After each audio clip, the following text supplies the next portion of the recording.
first rule of conservation is that collaboration is the best way to go. Yellowstone was one of the first UNESCO World Heritage Sites.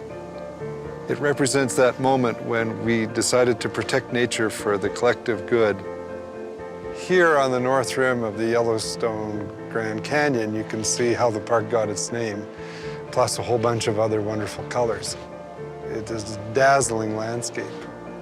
And it's also an incredibly marvelous place ecologically. So it's more than beautiful, it's also magical in terms of its ecological interactions.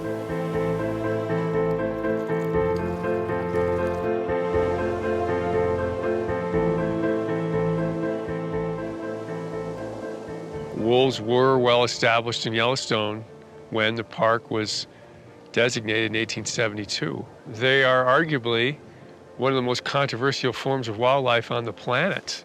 And we've been at odds with them, certainly over agriculture and now over hunting, for a long time. They are this cultural enigma to us. We killed them every chance we got. And it's only been in the last 3 or 4 decades that there's been a movement of people to say, maybe they're not so bad.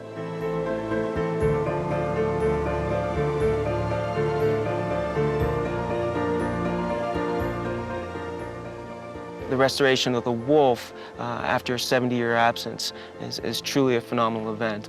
And now, in our 15th year, we see a very robust, healthy wolf population acting in this system much like it would have thousands of years ago. Wolf restoration has really improved the biodiversity of this region. We think with this top predator back on the landscape, we're seeing an impact across a large scale of food chain levels. We went from 31 wolves to over 300 in the first 10 years, where there are 3 to 4 times as many wolves and as many packs outside of Yellowstone Park as there are inside. You have to look at the impacts of that on the productivity of elk, which are the primary prey species of wolves, productivity of the vegetation. And aspen is like ice cream to elk. It's a favored food. But with the introduction of wolves, the elk population behavior has changed. So what we've got now is this opportunity for some of these smaller aspen to get above the browsing height of an elk. These aspens have a very good chance of replacing these older aspens that are now dying out. Through IUCN's World Commission on Protected Areas, we've been able to assemble a group of people and organizations from around the world who are interested in connectivity conservation. The story of Yellowstone's wolves is not only the story of Yellowstone Park, it's also an example of the bigger issue of how parks need to be part of landscapes that are much bigger. They need to be connected. Large carnivores on the landscape are something when we didn't have 300 million people living in the United States. Wildlife now, in this day and age, lives in fragmented landscapes. It's very rare to find continuous suitable habitat anywhere. We can't have these islands. The islands become isolated and the genetics and other things fade. One of the big questions about the recovery of wolves is to what degree are these populations connected genetically, physically? And so part of our research is trying to understand the degree to which wolves move around the landscape, reproduce, and contribute to gene flow.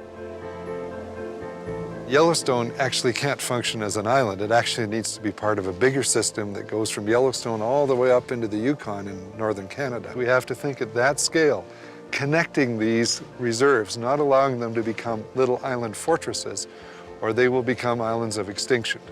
And that large scale of conservation is sometimes called connectivity conservation. We need these large networks of wild habitat to support these animals and ensure their future. Wolves are very much a symbol of wilderness. They're a symbol of something that was very much a part of our wildlife heritage in the past, very much of a symbol of what we have lost, but more importantly, a symbol of what we now have gained. A large part of the success of Yellowstone wolves has been the bringing together of people. That's really a testament to the value that human societies play, and that coming together, working in different organizations to achieve a common goal. Are we going to save some places? Wolves are a great test for that mindset. Can we do it? Can we bring them back? And not just to settled landscapes, but let them exist in those wild places.